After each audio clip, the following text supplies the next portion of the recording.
Привет, друзья! Сегодня мы на мероприятии Бренд Бранч в Сыктывкаре, и мы познакомим вас с некоторыми гостями. Приступим!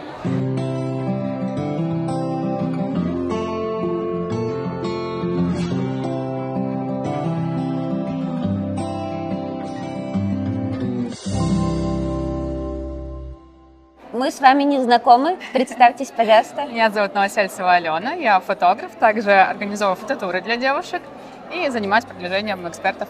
В принципе, помогаю с развитием личного бренда. Мне кажется, сейчас все занимаются продвижением. Да, очень много, я тоже уже встретила очень много тех, кто помогает, наставников, коучей.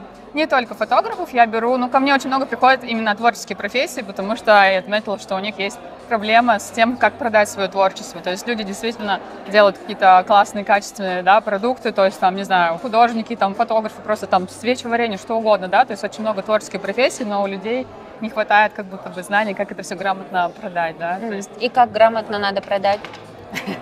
Ну, на самом деле, это выстраиваю под каждого, да, эксперта такую большую структуру. То есть это нет такого, что вот какая-то волшебная таблеточка и все у всех заработало, да. Вот, поэтому под каждого я смотрю, да, в чем экспертность, во-первых, в чем сильная сторона, да, то есть даже если брать, допустим, ту же фотографию, то все фотографы же очень сильно разные, да, то есть кто-то может быть сильно в одной какой-то съемке, в другом жанре, да, кто-то классно раскрывает человека, кто-то именно снимает какой-то лайфстайл прикольный. И вот у каждого эксперта можно, да, что-то такое Мы с вами не знакомы, а вот можете сказать, чем ваша фотография, ваша фотосессия отличается от других фотографий, от других фотосессий? Почему к вам надо прийти? Хороший вопрос. На самом деле, я очень долго, да, тоже искала, вот в чем я могу выделиться, да, в чем будет моя уникальность.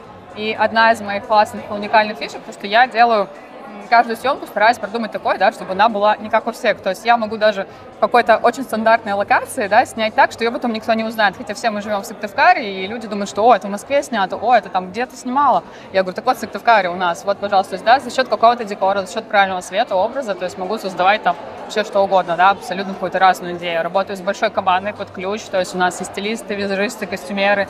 Для некоторых проектов мы с нуля просто шили полностью костюм. Да, и то есть находим даже как вот в небольшом городе с ограниченным количеством локаций, да, найти что-то такое вот классное и интересное. Вот. Ну и очень классно раскрываю человека, то есть, в принципе, у меня девочки там в первые 10-15 минут фотосессии уже начинают сами позировать, раскрываться, как бы, и вот это тоже одно из моих таких, наверное, классных качеств.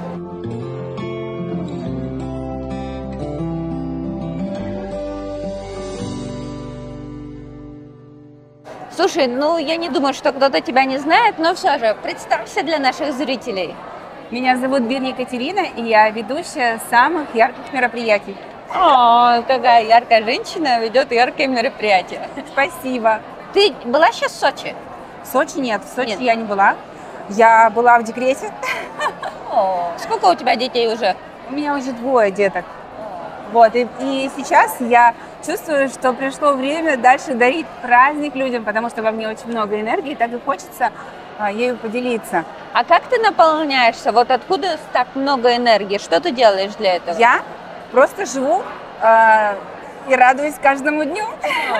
Вот, и мне хочется, чтобы... Разве у тебя не бывает такого, что ты встаешь и думаешь, господи, ну ты встал, уже устала? Нет, такого у меня не бывает. Вообще, ты знаешь, Свет, идеальная женщина. Да, вот и мои близкие тоже подмечают, что у меня хорошее настроение всегда. И я думаю, что это тоже какая-то работа над собой. Ну, зачем я буду грустить из-за каких-то мелочей или там тревожиться? Стараюсь. Слушай, ну, я такое мнение слышала, что человек может по-настоящему радоваться, когда он может по-настоящему погрустить.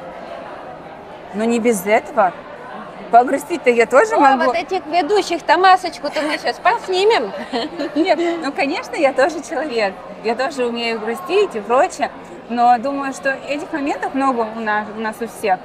Вот. И многие люди просто не позволяют себе даже в рутине каких-то событий, праздника, не позволяют, не находят места для него, да, и не знают, как его сделать сами. А я, например, чувствую, что я могу и зарядить, и вдохновить. Вот мне это прям так нравится. Какие ты события любишь вести? Самые свадьбы, дни рождения? Выпускные. Выпускные? Да. Скоро пора выпускных, ребята. Какой сейчас есть, не знаю, лайфхак, секрет, как провести крутой выпускной? Что сейчас? Дети прям вот будут на что смотреть или что будут делать? Какие-то, ну, помнишь, вот эти Gangnam Style танцы когда-то были? Что сейчас в тренде у молодежи? Ой, молодежь, она очень разная. Даже когда готовишь выпускной, с каждым классом, с каждой группой детей занимаешься как-то отдельно. У них многие даже внутри класса делятся на группы, кому что нравится. Поэтому очень важно на празднике такой какой-то общей темой объединить. Ну и, как правило, есть такие нетленки, так сказать, да, это вот взаимоотношения между родителями и детьми, вот как-то вот так их объединить, направить, вот какие-то такие вещи. Мне кажется, сейчас будет в тренде у Шатунова песни и вот танцы, которые вот из, ну, ты поняла, да? Да. Будем все зажигать, Да. двигаться. Ну, про слово пацана, наверное, и сейчас, наверное, многие будут. Нет? Да, это актуально, но знаешь, почему-то мне не очень откликается вот эта вся история, поэтому я стараюсь, если меня прям не просят это затрагивать, вот эту тему, то я как бы без нее. Не очень нет. Не лежит душа к этому сериалу, так сказать. Вот. Круто, что ты гнешь свою линию. Мы тебе желаем удачи и побольше мероприятий. Сколько стоит, кстати, заказать у тебя провести выпускной? Заказать выпускной от 20 до 23 тысяч, вот так примерно. О, это с диджеем? Это с диджеем. Ну, как правило, выпускной не 5 часов длится, да, вот 3-4 часа. Вот, поэтому как-то так. Это очень хорошая цена, поверьте.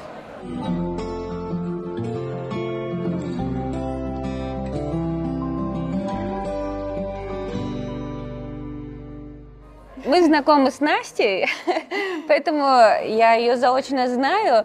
Но, Настя, представься для наших зрителей. Меня зовут Анастасия Смышляева.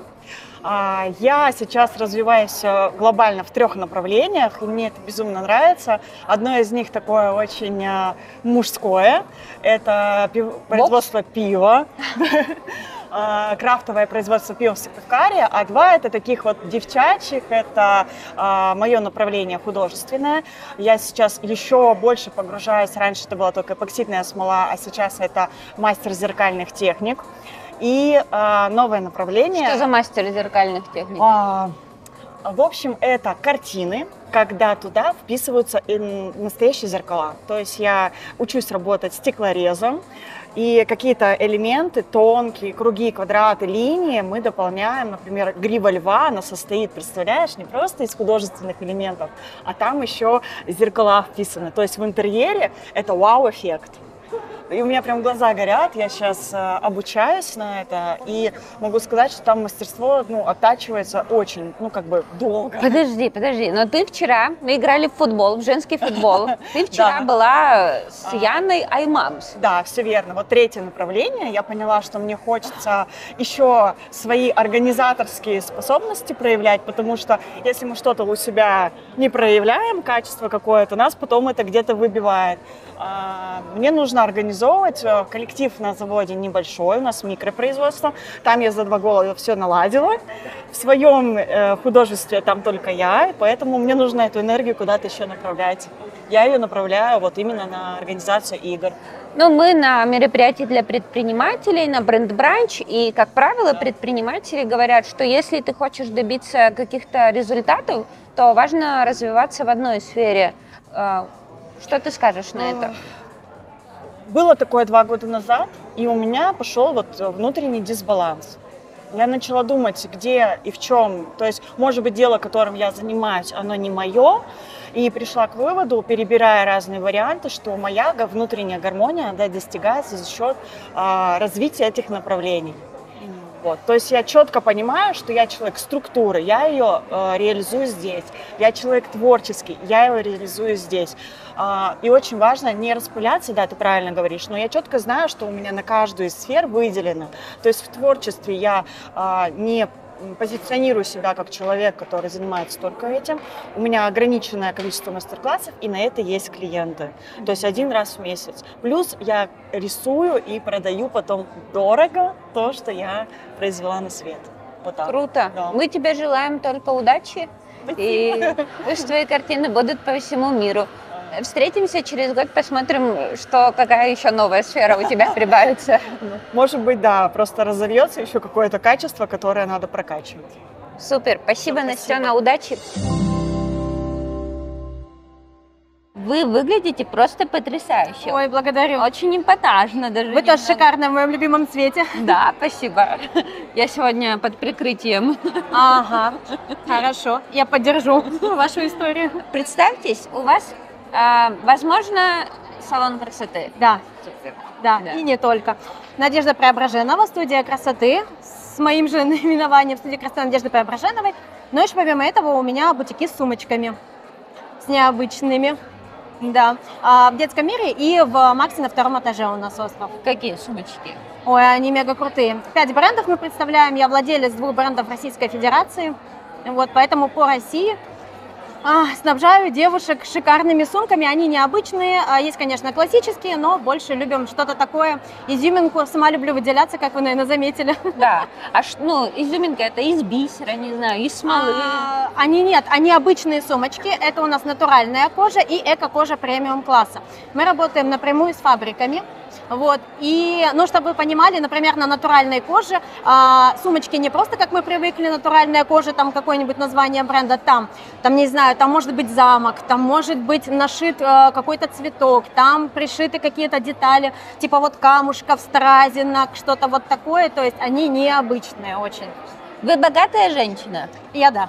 Сколько вы зарабатываете в месяц? В месяц зарабатываю... Чистой прибыли. Чистой прибыли. Ну, давайте выручку и чистую прибыль, если Ой, можно. слушайте, опять же, все зависит от сезона, да, есть понятие сезонность, то есть вывести какую-то среднюю, да, там, сумму достаточно сложно. Если мы с вами берем декабрь, но, опять же, этот декабрь был немножко, и январь не типичен, да, то если мы будем считать по прошлому году, то, конечно, там январь, февраль, 8 марта, праздники, это наши ходовые, самые кормящие месяцы, как мы их называем, да, но также и по студии. Соответственно, если это корпоративы, то клиентов много, на количество клиентов мы не жалуемся, студия достаточно известная, у меня большое количество учеников, которые работают у меня в студии, есть ученики, которые работают за пределами уже студии, открывают свои студии, находят уже своих учеников, они также преподают, вот, поэтому если мы будем говорить о доходе, все зависит от конкретного месяца, все зависит от конкретной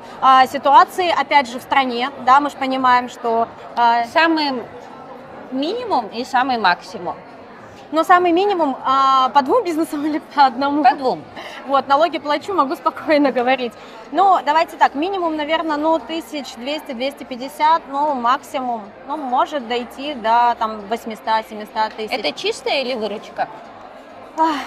Можно сказать, что по-разному. Может быть, в максималке это может быть чистая прибыль. Вот. Но, опять же, она за счет кого? За счет оптовиков, потому что сумки я продаю по России. И у нас было такое, что мы нашли нового оптовика, амбассадор, это у нас девушка, она активная, она участвует в показах. Она в Госдуме представляет наши сумки, и вот она как раз-таки в свое время сделала очень хороший заказ, поэтому вот если мы учитываем все вот эти факторы, их миллиард, то есть тут как бы нельзя, мы можем 1 месяц просидеть, опять же, студия, все зависит от моего здоровья, да, то есть если я работаю ручками, значит денежки больше, если я ручками не работаю, но я опять же преподаю, где я не могу работать ручками, там работаю языком. Вы замужем? Да, конечно, я замужем, поэтому... Извините, мужчина, богатая женщина. Когда вы меня спросили, богатый ли я человек, я больше оценила ваш вопрос более глобально. Да, то есть конечно, я богатый да. человек, у меня замечательная семья, у меня замечательная команда, меня окружают великолепные люди, поэтому мое богатство, оно больше в людях. Деньги, если честно, они для меня не играют какой-то большой роли, это бумажки, которые позволяют нам жить. Да. И я точно так же. Я всегда... просто по-разному все отвечать на вопросы, и было интересно. Ваша задача узнать мою точку зрения. Ну вот как раз таки, что поэтому, когда вы мне задали вопрос о чистой прибыли, меня это немножко в ступор ввело, потому что, я не задумываюсь, честно, меня даже ругает мой супруг, как хранятся мои денежки. В одной сумочке, в другой сумочке, в третьей, в одной курточке, в другом пальто. И я такая, ой, денежку нашла. Вот, они у меня вот так размножаются. Какие у вас есть хобби? Хобби. Слушайте, хобби – это мой супруг, проводить с ним время. Хобби, не знаю, я люблю танцевать, редко это делаю, практически не выхожу на мероприятия, и в этом году у меня одна из кармических задач — выходить в свет. Вот.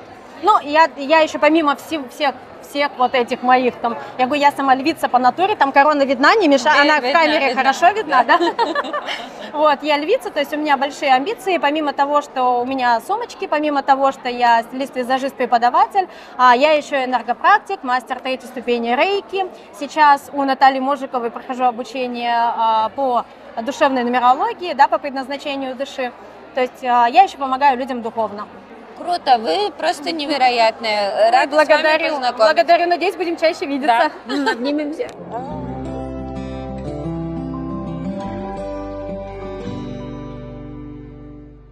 Я обычно прошу всех представиться, но я думаю, что вам просто можно сделать вот так, и все поймут, кто вы. Офигеть! А вроде такой, как обычно это, да, парень? Да. А там тоже кубики Там не есть? совсем, там еще пока прячется. Да? Немного.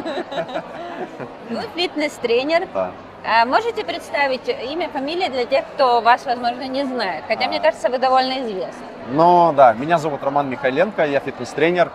Моя основная специализация — это снижение веса, то есть я работаю в основном с этим, но также могу помочь и тем, кто не хочет сильно снижать свой вес, просто хочет хорошо, подтянуто, красиво выглядеть, влезать в свои наряды, классно выглядеть в купальнике, не стесняться на фотографиях и поувереннее себя чувствовать.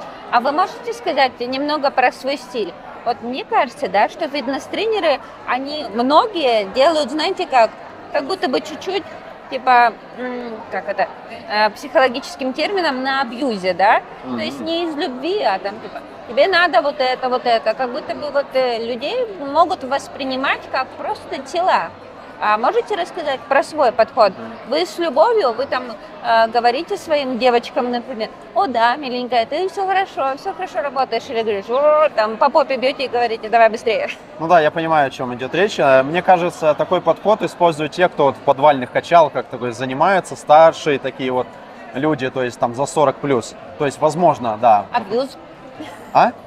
Ну, то есть тренеры там лет 45, там 50, возможно, дядьки такие большие, взрослые. Вот. Я на самом деле не приверженец такого подхода, то есть я со своими подопечными общаюсь на равных, то есть у нас позиция там 50 на 50. Обычно вот когда идет речь про то, что ты вот перечислила, да, это позиция сверху. То есть ты такой плохой, у тебя это там не очень получается, так надо переделать, то есть все скатывается в оценку, либо хорошо, либо плохо. Вот. А позиция на равных — это когда никто не стоит сверху, никто не снизу. То есть я просто как сопровождаю, беру за руку и показываю. Вот здесь вот лучше вот так сделать. Вот здесь вот это вот зависит, например, там, от таких вот переменных, там, да. То есть я помогаю это сделать, исходя из того, что уже есть у человека. Не чтобы у него образ жизни там там с ног на голову перевернулся, а чтобы из того, что есть, улучшить что-то, докрутить. Вот. То есть, если переводить это на питание, то пусть он питается так, как есть, но что-то мы, может быть, добавим, что-то, может быть, из этого улучшим, может быть, из того, что он любит, рецепт какой-то низкокалорийный там придумаем. То есть, вот с этим вот я работаю. Ну и с образом жизни. А чем вы увлекаетесь помимо спорта?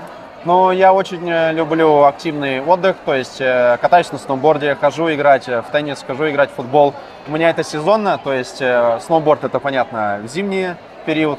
А футбол — это уже в основном летний. Ну и между делом где-то в теннис. Как-то меня девушка пригласила на свидание поиграть в теннис и затянула. Теперь мы с ней периодически ходим. Ну, естественно, тренажерный зал. Я сам работаю в зале с железом. А вы женат? Отсюда такие. Вы женат? Нет. А можно ваш номер телефона? Можно номер телефона? Ну, как вам записаться? Да, можно. Телефон 8 912 173 0285. Девочки, мужчина не женат, поэтому номер телефона мы будем скидывать за 500 рублей. Обращайтесь к нам. Вот, смотрите, какие он мебель и все на свете переведет. Это бонусом, да, если что, пойдет. Да. Оплати там себе тренера, получи бонус грузчика, да? Так, я не пойму, а почему такой симпатичный, красивый, такой спортивный мужчина и не женат? Сколько вам лет? Все ведет к этому, я думаю, все ведет. Да. Мы 4 года с девушкой вместе, у нас отношения только развиваются, улучшаются. Она еще об этом не знает, но все ведет к этому. Да? Да. Ну, круто. Так Пусть что проведет. те, кто ищет себе половинку, на меня уже не смотреть. А у вас девушка тоже занимается спортом? Да, мы с ней в фитнес-клубе когда-то познакомились. Ну, завязались отношения случайно. То есть просто поняли, что есть точки соприкосновения, взаимная симпатия, и все вот так вот потихоньку Круто, развивалось. Мы вам только желаем удачи. Пусть к вам будет Спасибо. больше клиентов. Спасибо. У нас какое-то, если честно, видео как будто бы самореклама получается, но, наверное, хочется познакомить вас с экспертами, которые у нас есть в Сыктывкаре. Это потрясающие люди. И эту прекрасную женщину я тоже знаю, Марина Пунигова. Понигова, да. Меня зовут Марина Понигова, я предприниматель с более 15-летним стажем. У меня собственная онлайн-школа воспитания и дрессировки собак. Я занимаюсь продвижением экспертов. У меня несколько проектов как раз по монетизации, увеличению доходов экспертов. Очень люблю экспертов мягких нишах. То есть психологи, практики. Вот как раз я с этим работаю, Можешь помогаю. сказать, как ты дошла до дрессировки собак? Это был просто мой личный запрос. Когда я поняла, что я хочу собственную онлайн-школу, я пошла учиться, да, с продюсерским центром. То есть для этого у меня были парикмахерский бизнес бьюти. Вот. И когда я поняла, что мне нужно сделать результат, да, я человек твердых результатов, то есть анализа, стратегий. Вот. И как раз вот у меня был список экспертов, с кем бы я хотела построить бизнес, начать, по крайней мере, да, свое. Вот. Я понимала, что все, кроме бьюти. Вот. И просто вот я посмотрела, у меня у самой всегда собаки, поэтому думаю, почему нет? То есть очень приятная такая сфера, и я, в общем-то, не прогадала. То есть очень классные дешевые лиды для продвижения, например. Очень классная тема хобби. Это такое удовольствие. Собаки и владельцы собак. Конечно, мы занимаемся владельцами собак, да, обучаем на кинологов. Вот.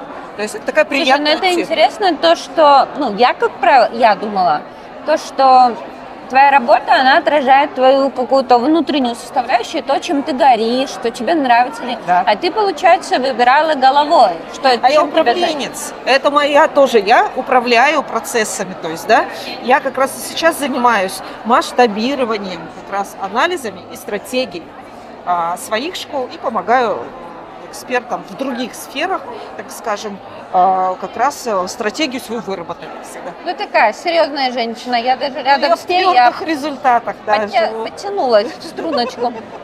Ну, это так. Это одна из моих граней, так скажем.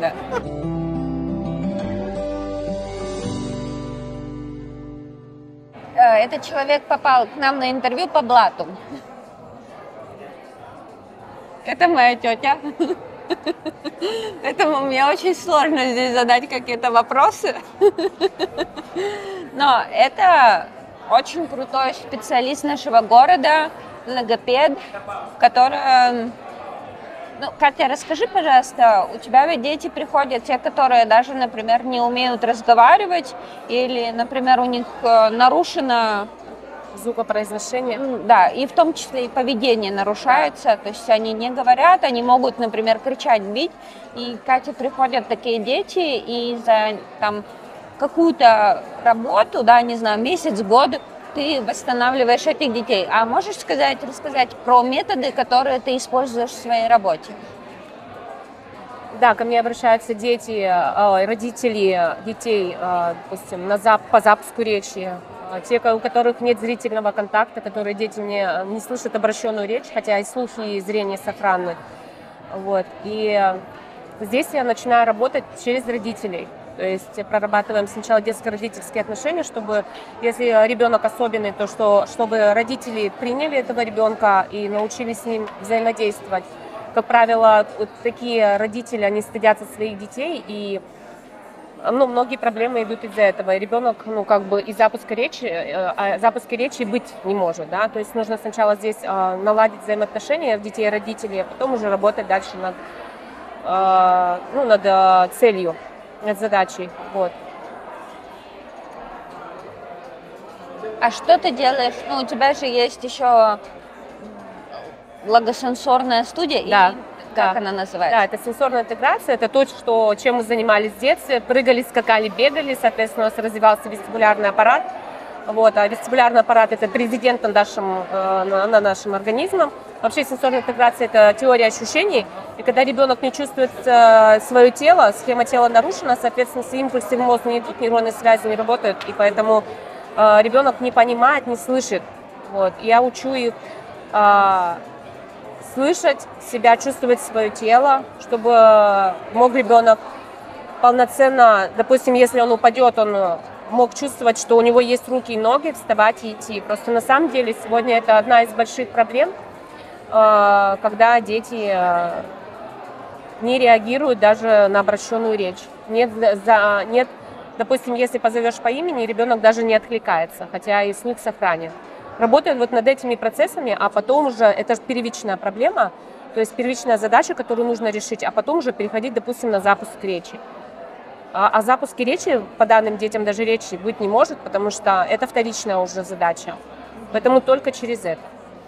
А есть ли какие-то критерии? Вот, например, в 3 года уже там ребенок должен хорошо говорить. Да, или, конечно. Там, 1,5 или 2 или... Ну, конечно, гуление. Вообще, очень многие неврологи говорят, что нужно ждать 3 лет. И, уважаемые родители, я вам говорю, то, что ждать 3 лет вообще не надо. Есть речевые нормы, о которых я могу говорить долго, да, но есть речевые нормы. И если эти речевые нормы отстают хотя бы на месяц, на 2, нужно бить тревогу. То есть искать корни, щупать корни, да. Может, там нужно подключать медикаментозное лечение через невролога, идти к логопеду. У меня есть семья, мама, вообще горжусь ей. Она пришла ко мне 2 года было ребенку. У них были нарушения, серьезные нарушения. И через 1,5 месяца занятий упорных мама с ребенком научилась взаимодействовать, папа с ребенком, они приходили вместе, учились взаимодействовать с ребенком. И когда они пошли к неврологу, у них убрали все эти отклонения. То есть чем младше ребенок, тем быстрее идет коррекция. Не нужно ждать 5, 6 лет, 3 лет, нет. Чем старше ребенок, чем старше взрослый даже приходят, да, с такими запросами, тем сложнее идет коррекция, дольше. Поэтому не упускайте свое время. Если даже у вас есть вопрос, просто забейте в интернете речевые нормы ребенка на год, речевые нормы ребенка в 1,5 года. Вот, и не упускайте эту возможность. Вот. Те, кто хочет, вот приходите к Кате, у нее есть студия Первомайская 40, ну а ссылку мы оставим в описании, чтобы вы могли записаться, тем, кому это необходимо. Да, и самое важное, я хочу сказать, что принимайте своих детей такими, какие они есть, учитесь слушать своих детей, потому что, как правило, когда нет речи у детей, большая проблема, и вот корни это родительские отношения. То есть те родители, которые очень, допустим, авторитарные, или те, которые вообще не общаются со своими детьми, как правило. Поэтому любите своих детей и делайте их детство красивым, счастливым и говорящим. Ну, это потрясающая женщина, которая просто олицетворение некой женственности, вообще, наверное, светокара мира, России, Вселенной и всего прочего. Благодарю. Милая, я могу сказать возраст твой? Конечно. Давай ты сама. Мне 44 года. Меня зовут Любовь Лапшина. Я мастер трансформационных женских программ и практик. Да. Ты выглядишь потрясающе в 44 года. Операции, пластика, ботокс. Ничего нету, все естественно, все натурально. Правильное питание? Да, то, что для любви к себе, все, что полезно, все, что вкусно. Ну, разные проявления тоже есть, поэтому и сладкое тоже иногда можно. Все можно. Любовь к себе можешь раскрыть? Вот это как? Любовь Для к тех, себе. кто еще не знаком, например, с чего начать? И вообще, как понять, что, что ты любишь себя? Первое, как понять, что я люблю себя, я перестаю себя обвинять вообще в прошлых каких-то опытах. Я разделяю себя от прошлых историй. И я просто начинаю вмещать себя и принимать все, что происходит, и прям вот видеть в любой ситуации радость. неважно, сейчас эта ситуация может приносить какую-то боль, но я понимаю, я прохожу это насквозь, и я знаю, что эта жизнь, она всегда за нас, всегда. И это потом может развернуться в такую силу, в такой ресурс, потому что моя жизнь, весь мой опыт, это прохождение столько всего разного. И вот знаешь, когда мы принимаем весь этот опыт и возможность из этого, из всей боли, из всего трэша, который был, вот выйти в такую, знаешь, вот в любовь и благодарность и уметь наслаждаться, но при этом быть в своей внутренней опоре, говорить нет, осознавать свои желания, свои хочу и быть при этом такой мягкой, гибкой, вкусной, женственной, сексуальной. Вот эти вот. Я вообще пришла к тому, что я, оказывается, умею классно объединять дуальности. Что такое дуальность? Тьму и свет, силу и слабость, меркантильность и альтруизм, щедрость и жадность, потому что наш мир дуален. А когда мы все это вытесняем, какие-то плохие части, мы, по сути, живем неполной жизнью. Вот объем. А когда мы видим это, берем оттуда силу и понимаем, что я больше всего этого, это дает просто такой объем личности и возможность жить на всю, вот, знаешь, вот, ну, наслаждаться жизнью. Круто. Я прям даже чуть притихла.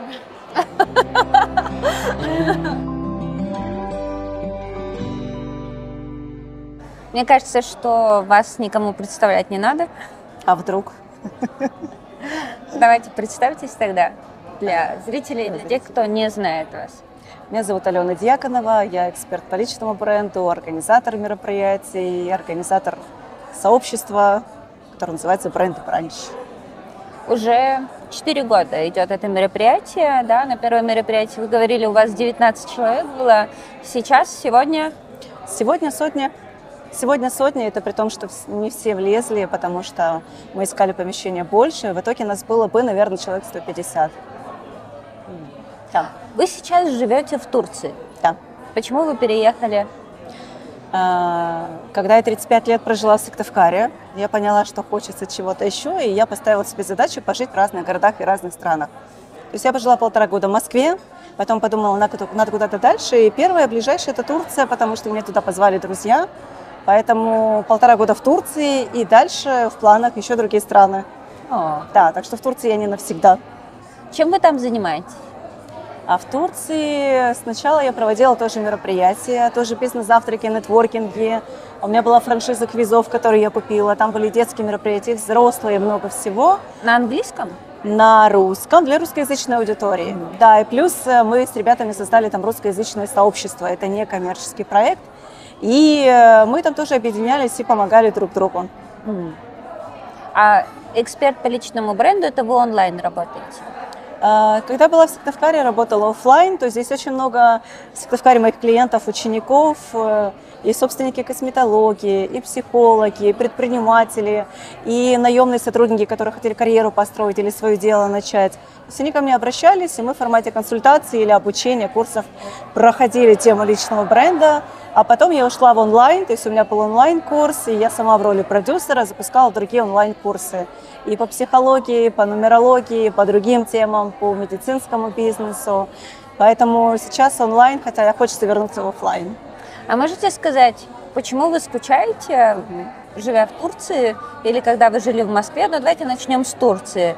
Есть что-то, почему вы скучаете, что есть в Сыктывкаре, в Республике Коми? Снег, это первое. То есть там есть снег, но это на горнолыжных курортах, мы туда ездим, ехать туда 5 часов. Поэтому Нового года там как такового нет вот этого настроения, здесь прямо оно есть, да. Снег, вот это голубое небо, это потрясающе. Второе, это, наверное, привычная еда, потому что там еда специфическая, турецкая, и выпечка, и сладости, они все непривычные нам.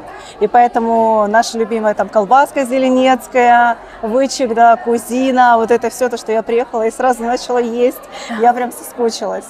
И ребята тоже все, по кому я соскучилась, конечно. А вы там сами готовите или вы покупаете еду? Ну, чаще всего сама, да, потому что там много кафе, ресторанов, но там достаточно однообразная еда. Поэтому в основном сама, да. Можете сказать, сколько стоит жизнь в Турции и, ну, примерно на что вы там тратите? Я живу в городе Мерсин. Это большой город, там примерно 2 миллиона жителей, но он не туристический. То есть он красивый, там длинная набережная 7 километров, Средиземное море с одной стороны, горы с другой стороны, большой порт. Это город, который живет круглогодично, не как Анталия, Алания, например. Там очень классные жители, то есть они открытые, они не испорченные, и там есть все. То есть там есть такси, супермаркеты, приложения для доставки, рестораны, кафе. В целом, да, по стоимости, например, Мерсин недорогой, очень недорогой относительно там Стамбула, Анталии, Алании. Там цены уже выше, чем в Москве. В Мерсине, например, снять квартиру стоит от в среднем 7 тысяч лир. Сейчас переведу в рубли, до где-то там 20 тысяч лир, умножайте на 3. То есть, условно говоря, там от 18 тысяч рублей можно снять квартиру. О, как в Сыктывкаре. Да, то есть там примерно на уровне Сыктывкара. Покупать квартиру там сейчас дороже стоит, намного дороже. По продуктам, ну, вот, условно говоря, мы один раз ходили в магазин, на неделю купили, это примерно 1800-2000 лир, ну, где-то 1005-6. Наверное, мне кажется, так же, как и здесь. Да. Было время, 2 года назад, когда я приехала, там было все очень дешево, ты приходишь на рынок, там огромные ряды вот этих овощей, фруктов, зелени, орехов, все красиво, все сочно. И я там за 500 рублей покупала кучу пакетов просто, это на месяц мне хватало. Сейчас такого нету, то есть очень высокая инфляция, очень быстро все дорожает. Можете сказать, вот вы уже пожили в Москве, в другой стране пожили, вот вы сейчас в Сыктывкар приезжаете, вы собираете предпринимателей на крупных мероприятиях, которые сами же организовываете. Можете ли сказать, чего не хватает сыктывкарским предпринимателям, да, вы еще и экспертов продвигаете, для того, чтобы они выходили на другой какой-то уровень? Может быть, какая-то средняя температура воздуха, грубо говоря, есть? Средняя по больнице, да? Да. Самое главное, чем Сыктывкар хорош, тем, что он маленький. Он маленький, он компактный, и большинство друг друга знает, особенно те, кто ходит на мероприятия. Но в этом и минус. Потому что в больших городах есть огромное количество мероприятий, огромное количество форматов, огромное количество и бизнесов, которых здесь еще нет, и людей, специалистов, которых здесь еще нету. И поэтому, если брать с точки зрения совета, да, рекомендации, я бы всем предпринимателям Сыктывкара советовала как можно чаще куда-то выезжать, чтобы была насмотренность, чтобы вы знали, что происходит в мире. И для своего бизнеса это хорошо, и для развития хорошо. Ну и в целом для Сыктывкара это тоже хорошо. А вы с предпринимателями в Турции уже, конечно же, тоже общались, да? А чем они отличаются? Какие они? Импульсивные они, может быть, продвинутые. Турки сами по себе это очень интересная нация, они очень импульсивные, они очень горячие, они очень классные, но опять же, везде же разные, да, в разном городе. Но в чем особенность? С одной стороны, у них есть уже очень много технологий, и мобильные приложения, и то есть у них есть все. Но при этом большинство турецких традиционных предпринимателей, они к этому еще не готовы, то есть они ведут там бухгалтерский учет в тетрадке, но при этом на WhatsApp принимают заказы, у всех есть доставщики. То есть у них такое сочетание вроде и продвинутости, а с другой стороны какого-то такого консерватизма. Все по тетрадке. То есть у многих даже нет CRM, например, да, то есть там даже Excel у кого-то нет, это странно. Хотя при этом огромные сети есть, и франшизы есть, и много чего есть. Вау. Да. Вы сейчас на Brand Branch собрали вот 100 людей. Вы, по-моему, закинули только одно сообщение в чат, ну, может, 2, да, я не знаю. Да. Ну, я видела одно, и после которого вы написали «места нет». Есть ли какой-то секрет или понимание того, как у вас получилось выстроить свою работу таким образом, чтобы заполнить полностью зал одним сообщением, и потом из-за того, что так много людей хотят на мероприятие попасть, еще одно организовать еще на 100 предпринимателей? То, что я говорю уже много лет, личный бренд – это инструмент. И личный бренд – это я сейчас не говорю про какие-то соцсети или страничку, да, или красивые фотографии. Личный бренд – это про то, что ты знаешь, чем ты занимаешься, ты умеешь себя преподносить, ты умеешь общаться с людьми, ты, например, создаешь сообщество, как я. И поэтому, чем больше людей тебя знает, чем больше людей понимает, кто ты, чем ты полезен, да, и они тебе доверяют, тем больше людей придут в твой проект. И я тоже когда-то начинала давным-давно с нуля, то есть меня никто не знал. А потом я начала знакомиться с людьми, я начала все свои проекты, где бы я ни работала, продвигать через и личный бренд, и мероприятия, и какие-то такие классные эмоциональные штуки. И потихоньку вот все больше и больше людей меня узнавало. И причем не просто там есть какая-то Алена, а именно Алена, которая, да, и у них было понимание, что я провожу мероприятия, что вокруг меня очень много интересных специалистов, и предпринимателей, и наемных, очень много классных людей, адекватных, порядочных, интересных и так далее. И вот так и раскачивался личный бренд. И сейчас уже мне вот как раз достаточно, да, закинуть информацию или выложить пост. У меня такое было, что за 2 часа у меня просто все билеты выкупили. И это классно, потому что люди ждут, особенно 2 года меня не видели, они соскучились. О, это круто.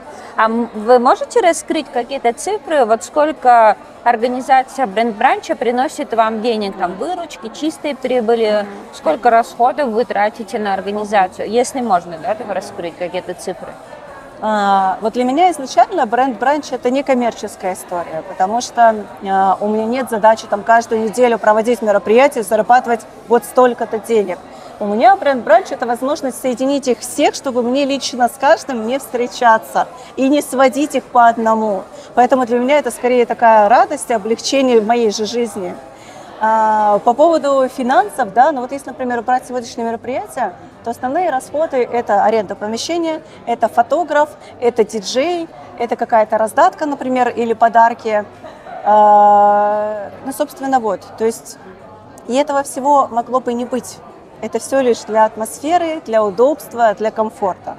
Поэтому не буду рассказывать про бренд-бранч как про бизнес, потому что это скорее не коммерческий проект. Это странно, да, то, что 100 человек могут собраться, но это не коммерческий проект. Да, мне кажется, сразу видно, когда человек что-то делает ради денег, либо не ради денег.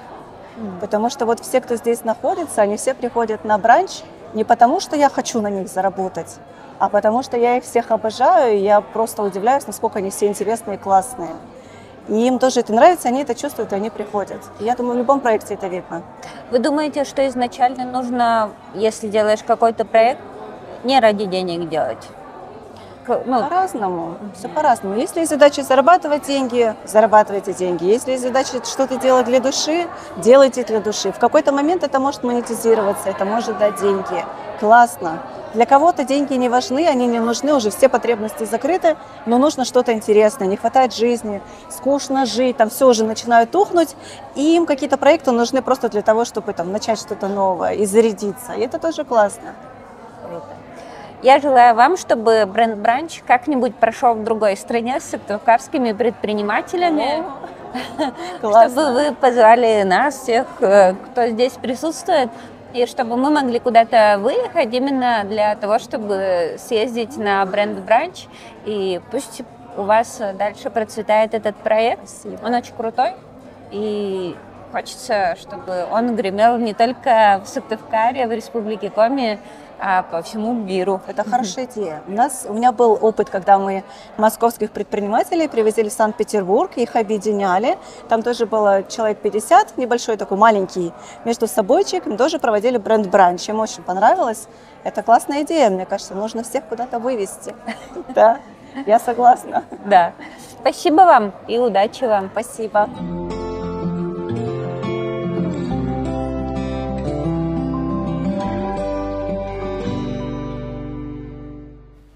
Добрый день, зрители, предприниматели. Не все экспресс-интервью вошли в выпуск, но этот вопрос решаем. Мы вместе с нашей командой организовываем интервью, видео, подкасты, и вы также можете поучаствовать в них. Это сделано для того, чтобы повысить вашу узнаваемость, увеличить прибыль. На сегодня самый хороший результат: девушка заработала 1 миллион 12 рублей за месяц после выхода интервью. И да, друзья, самореклама уже давно не работает. Очень важно давать зрителям какую-то полезную информацию, экспертное мнение, либо же давать эмоции. Посмеяться, либо же повод задуматься. Для вас будет вот такая полезность. При заказе экспертного интервью с промокодом BrandBranch вы получите креативный рекламный ролик от нашей команды в подарок.